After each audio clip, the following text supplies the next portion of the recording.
Boa noite, irmãos. A graça e a paz do nosso Senhor Jesus a todos. Amém? Como eu havia dito semana passada, nós daremos sequência ao estudo do Salmo 1. Na semana passada, demos uma ênfase maior ao primeiro e o segundo versículo. Essa semana nós vamos falar sobre o terceiro versículo.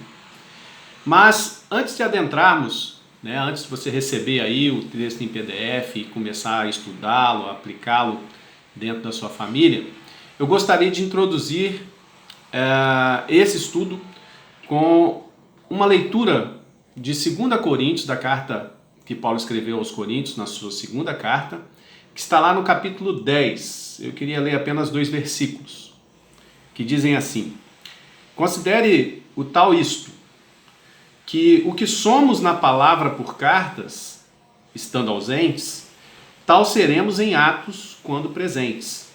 Pois não ousamos classificar-nos ou comparar-nos com alguns que se louvam a si mesmos, mas eles, medindo-se consigo mesmos e comparando-se consigo mesmos, revelam insensatez. Eu queria fazer uma pergunta a você. Você faz autoavaliações? E quando faz, você ousa se comparar com alguma coisa ou com alguém?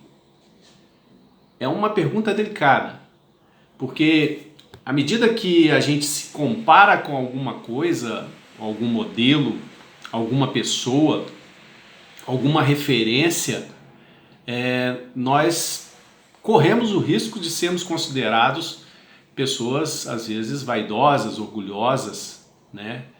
E isso não é nada bom. Na verdade, o Salmo 1, versículo 3 hoje, vai tratar de uma comparação, né? O salmista ele vai usar uma metáfora para falar a respeito do justo, né? Ele faz isso, é legítimo isso que é apresentado pelo salmista. Mas vejam bem, é muito interessante essa passagem, porque é uma resposta que Paulo está apresentando a uma situação pela qual ele estava passando, ele estava vivenciando aqui. A segunda carta aos Coríntios é uma carta que a gente vê no seu enredo uma defesa do apóstolo Paulo, a sua apostolicidade. Dentro da igreja haviam aquelas pessoas que estavam acusando Paulo de ser uma pessoa que ele não era, ou pelo menos de ser uma pessoa que ele dizia ser, mas que na verdade ele não era, né? Então, essa segunda carta é uma defesa desse apostolado. Haviam aparecido dentro daquela igreja outras pessoas se dizendo apóstolos e atacando Paulo. Alguns membros da igreja já haviam, digamos assim, anuído com as ideias desses opositores de Paulo e estavam sendo convencidos de que Paulo, de fato, não era tudo aquilo que ele dizia ser. E dentro desse contexto, alguns eruditos, alguns teólogos, nos informam que algumas, digamos, condenações já haviam sido colocadas para Paulo.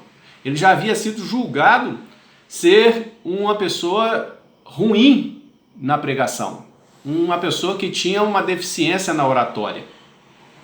Também, analisando todo o contexto da carta, da epístola, também se percebe que haviam aqueles que o acusavam de não ter um bom relacionamento com as pessoas, de ser uma pessoa que, quando escrevia, se comportava de uma maneira, né? Mas quando estava presente era relativamente tímido, ele não se posicionava com o mesmo vigor que ele se posicionava quando escrevia. Então havia essa acusação e aqueles que julgavam que Paulo estava dentro desse time, de duas caras, né? E ainda o acusavam de ser uma pessoa sem amor, porque na verdade ele se recusou a receber uma determinada ajuda da parte dos coríntios, e aqueles que ofereceram ajuda entenderam que ele fez isso por arrogância, por falta de humildade, né? Então Paulo, nesse trecho que nós lemos, ele diz assim: eu não ouso me comparar com nenhum daqueles que estão aí se passando por apóstolos. Eu não ouso me comparar. Mas ele diz também que quando ele estivesse presente, os seus atos falariam por ele, né? Então é muito interessante a gente observar isso. Muitas vezes a gente se retrai realmente nessa questão, não ousamos nos comparar com pessoas, com modelos, mas a gente não pode esquecer que nós temos um modelo a seguir. Deus nos diz o seguinte: sede perfeitos porque eu sou perfeito. Então, ele está nos induzindo, ele está nos dizendo, olha, siga o meu modelo. O próprio Paulo fala, ele diz, sede, pois, meus imitadores, assim como eu sou de Cristo. Então nós temos um modelo a seguir, esse modelo é Jesus. E podemos sim nos comparar no sentido de buscar aperfeiçoamento, no sentido de perceber onde estamos faltando, onde estamos falhando, onde precisamos melhorar, né? E o Salmo 1, no versículo 3, vai fazer um contraste, né, uma metáfora, vai falar que o justo é como uma árvore plantada, né, à beira do rio.